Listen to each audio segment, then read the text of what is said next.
दोस्तों, आज की कहानी शुरू करने से पहले एक मैसेज है। मैं इस महीने अपने चैनल का पहला Q&A वीडियो लाने वाला हूं, तो मैं चाहता हूं कि आप लोग Q&A वीडियो बनाने में मेरी मदद करें। आप लोग अपने सवाल, सुझाव और शिकायतें मुझे कमेंट बॉक्स में लिखें या इंस्टा में DM करें। चलिए अब कहानी शुरू करते हैं।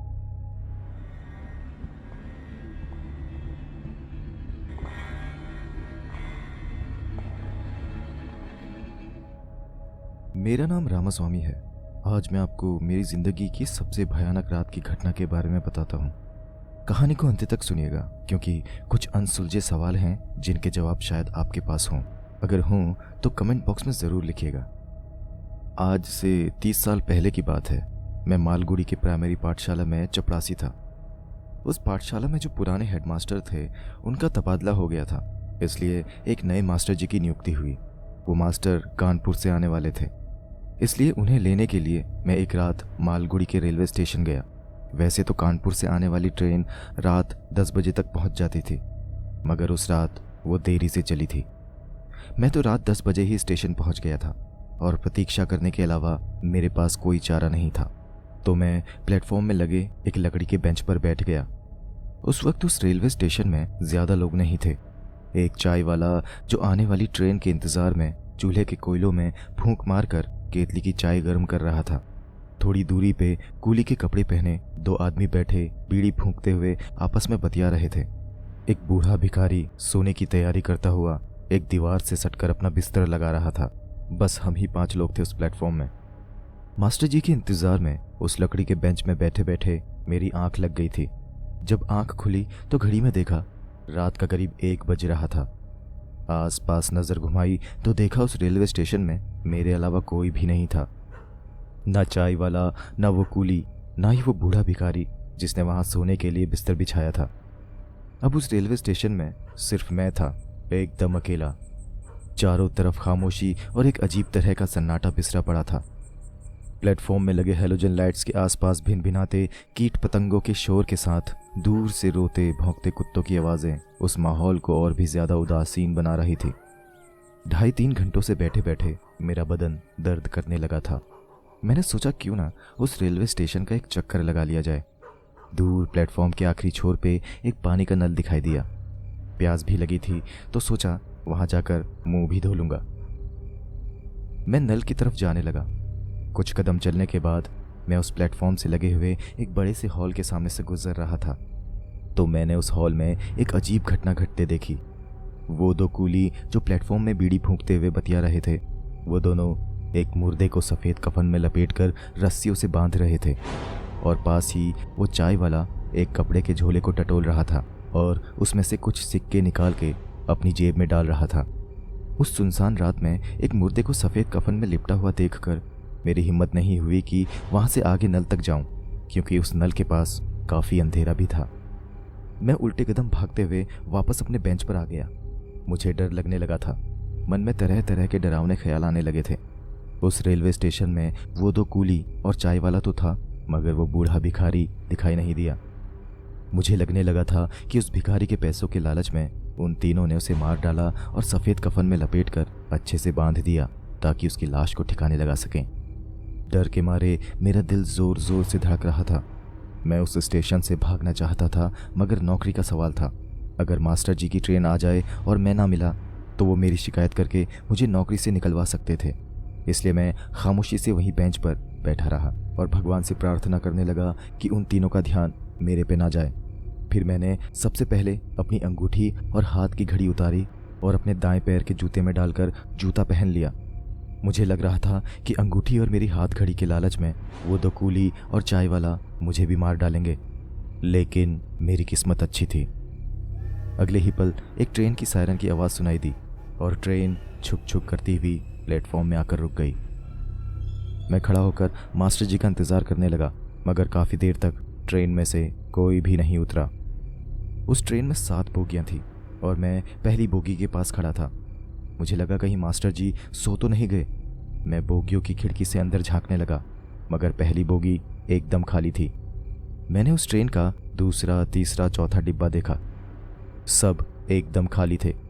तभी मैंने ट्रेन के सबसे आखिरी वाले डिब्बे में से एक आदमी को उतरते देखा।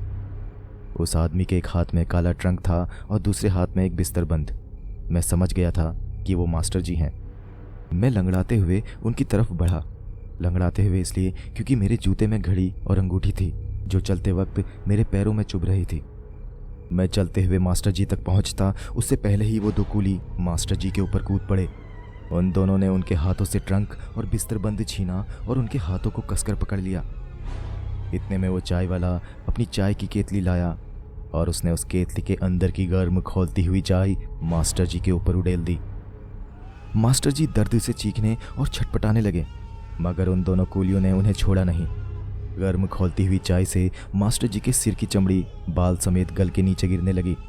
उनके चेहरे में फपोले उठने लगे। वो जोर जोर से चीख रहे थे, इतनी जोर से कि किसी के भी कान फट जाएं।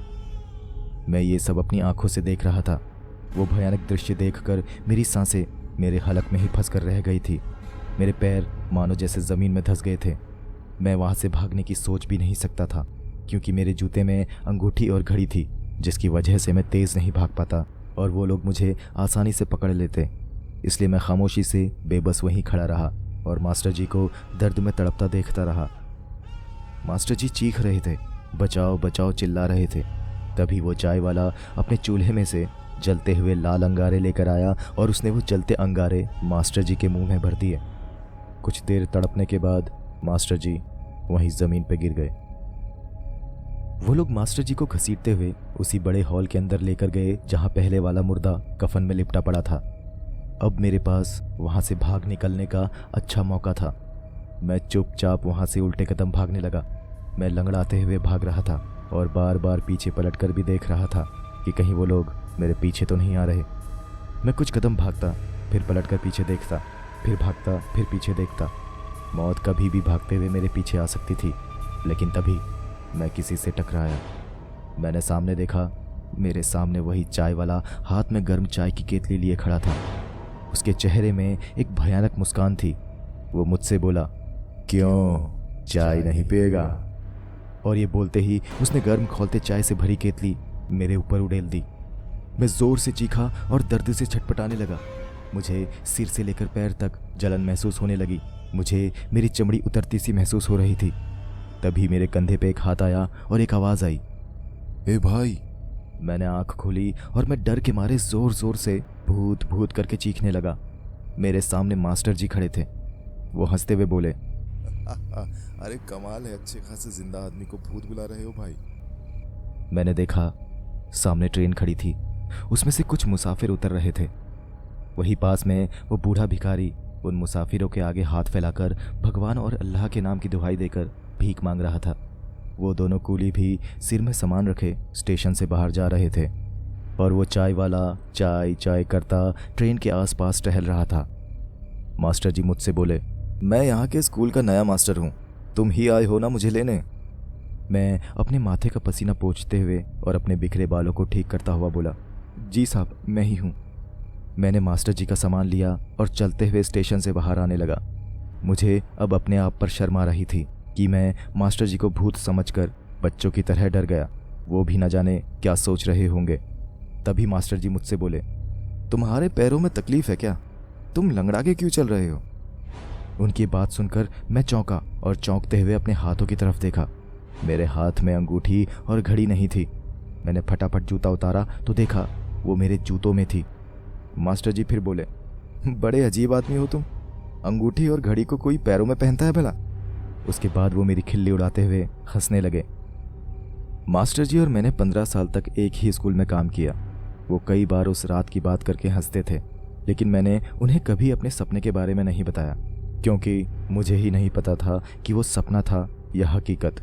क्योंकि मास्टर जी से मैं पहली बार मिला था, मैंने उनकी तस्वीर तक नहीं देखी थी। फिर मैं उन्हें अपने सपने में कैसे देख सकता था? वो भी हूबहू वही शक्ल, वही कदकाठी। और अगर मैंने अपने सपने के अंदर अपनी अंगूठी और घड़ी जूते में छुपाई थी तो वो असली में मेरे जूतों में कैसे पहुंच गई? इन दो सवालों के जवाब मुझे आज तक नहीं मिले। दोबारा कभी मैं उस रेलवे स्टेशन में नहीं गया और आज भी उस रात के बारे में सोचता हूँ तो मेरे रोंगटे खड़े हो जाते हैं। दोस्तों, अगर आपको ये कहानी अच्छी लगी तो उसको लाइक करें। चैनल सब्सक्राइब नहीं किया तो सब्सक्राइब कर लें। मेरे चैनल में कई और दूसरी कहानियाँ हैं, उन्हें भी ज़रूर सुनें। मुझे उम्मीद है कि आपको मेरी कहानियाँ ज़रूर पसंद आएंगी। मुझे सुनने के लिए आपका धन्यवाद।